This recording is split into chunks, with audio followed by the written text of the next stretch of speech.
Hello. I wanted to give a quick update on what we're doing in the garden today. So the first thing that we needed to do was clear out one of the rows so we could succession sow some carrots. This way we can have some right before our first frost hits, which is about October 15th. We have 111 days till the first frost. So we're trying to get everything squared away. We have some soil blocks that we have to make, and we have to start some seeds. This way, when they start and they get their first true leaves, then we can go ahead and just directly transplant them into the garden, not have to disrupt the roots or anything. And I don't have to use plastic pots now, so that's exciting. And so I did have some beans that I was growing here, and I just ripped them out just because they weren't doing very well. So that's been open for a couple of weeks now. And then all of this was covered in the wild violets, and you can see we have some grass that we've used for mulch here. So we're probably just going to open this up and then kind of sprinkle some carrot seeds. This is my whole carrot row. Last year I did the same thing. I didn't thin them out. We had a variety of sizes of the carrots. So this year I'm planning on doing the same thing. We don't have a Jang seeder, so that's on our list to get, but right now we just can't shell, $700 on a seeder. And so we want to do the whole buy once, cry once thing and just do it right so it lasts for many years to come. I'm going to show you something else now. So we did have some cauliflower forming here, and we just took a few of the leaves, and there's a little inchworm. These things are annoying. Even with this cover, the insect netting, I did find some cabbage moths, caterpillars yesterday. So I picked them off and I just sprayed them with spinosad or BT. And then, of course, in true nature, it rained last night. So such is my luck. It always happens. But anyway, there's a cauliflower in here, and you take a couple of the leaves and you just tie them up loosely so they don't get kind of moldy and with the too much wetness and condensation. And I did this one also. This one was a little bit smaller, and then this one was the smallest one, but it was still there. It was being covered up by like the first baby leaves. So all this is grown over with violets. And the last thing that I was working on was pruning my zucchini and squash plants. You can do it with the branches that are not carrying fruit or vining. So obviously we wouldn't cut here at the base because there's fruit here. But these that didn't have anything and they were just in the walkway, I cleared them out. These are some male flowers that are going to be opening up. I had another one with a baby around here. There's another zucchini. Here are some squashes. And there is a cucumber beetle. It's squashed. So like something like this, you wouldn't cut because it's going to have babies there. So you can just kind of trail it. You can trail it over and train it to wrap around something else.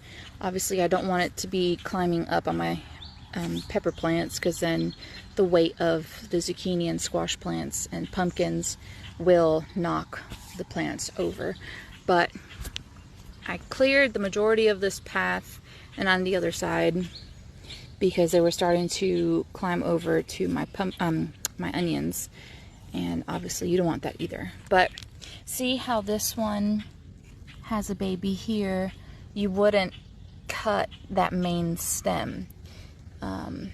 So when this leaf gets a little bit bigger, you can cut that one, but you don't want to cut, like I said, this main stem. So just to make things simpler, I just threw it over, and that's pretty much it. That's what I spent the majority of the day, actually the morning, doing. And I only found one leaf with squash bugs, the eggs on it. There's a fly. But yeah, I have butternut squash growing here. Those are my favorite, so I made sure to plant extra plants. So when this one gets a little bit bigger, we had a raccoon, or a possum and a groundhog visiting our garden, so we took some precautions against that. And you can see they just chomped on that, chomped on this one. So that kind of actually worked in my favor because I don't have to cut that one. But you wouldn't cut here. You would cut here.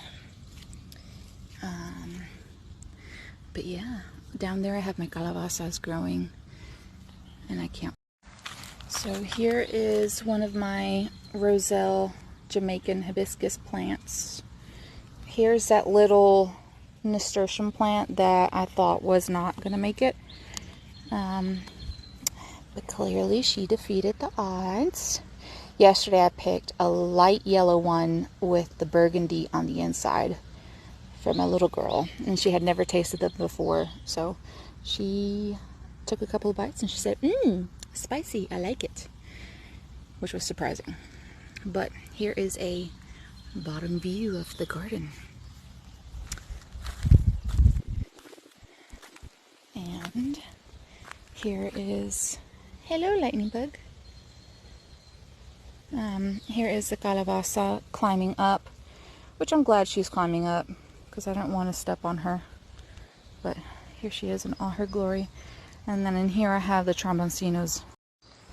Here I have the tromboncinos.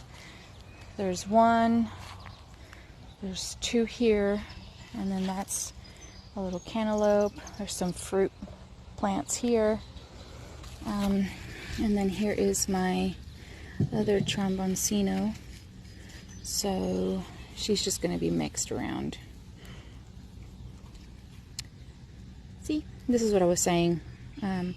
Don't write on your labelers with red Sharpie because it will wash off and just kind of sun bleach.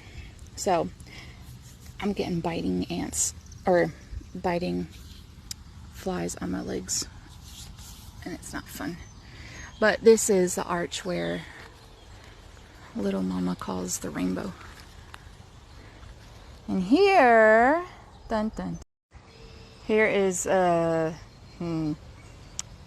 giant experiment.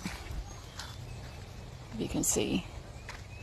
Those are the Big Macs and Big Moon pumpkins. And if you've never grown them before, they're supposed to be giant pumpkins. There's a little mourning dove trying to balance. Hello, mourning dove.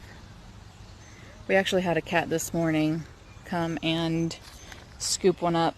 We've had two babies hanging around here, and I just saw him kind of attack and grab it. So these things are huge. And then this is, I think, Klondike watermelon. I got a couple of those. And these are the potatoes. They're starting to get a little meh. And I planted some more nasturtiums around just to kind of have a trap crop for some of the plants. There's another Roselle plant. These give me such satisfaction to pull them up because they pull up so easily. And there's another Roselle plant. And this is my ground cherry, which when I put her in the ground, she decided she loved it. And she started taking off. And so all of my tomato plants are starting to be very heavy. Knock on wood, I have not found a, what do you call it? Tomato hornworm. So that's good. But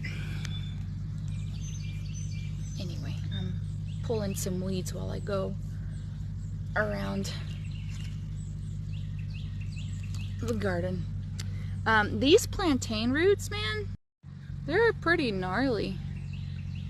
They're usually very hard to get out of the ground. So I kind of just like wrap my thumb or my finger around it and just kind of pull. But yeah, they're pretty hard to get out. The same thing with these grasses and stuff. But yeah, I'm gonna get back to work because I've got a lot of stuff to do. The husband is home today and tomorrow, so I'm gonna take full advantage of having 2 pairs of eyes on the baby. Let me know what you think.